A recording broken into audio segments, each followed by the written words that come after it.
We'll quickly dry things out across KELOLAND this week. Meteorologist Scott Munt has a look at what's going on. Windy conditions are back again. We'll continue with windy conditions through this week and the weekend.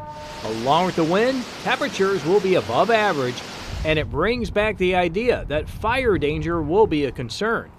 Even though we had areas of a ½ inch to an inch or more in parts of KELOLAND last week, the combination of sunshine and wind will help dry things out as the week goes on. And that means the fire danger will get high once again. Here's a look at what to expect for the rest of the week and the weekend. Notice how many of these days will get the wind gusts between 30 and 40 miles per hour, with higher gusts likely.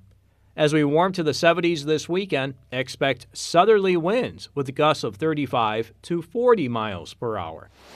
But as soil temperatures warm, we'll continue to green things up, which helps reduce some of the fire danger. If you're lucky enough to get rain this week, it doesn't look like it will be much more than 1/10 of an inch. For KELOLAND weather, I'm meteorologist Scott Munt. Fire officials in the Black Hills say conditions are dry.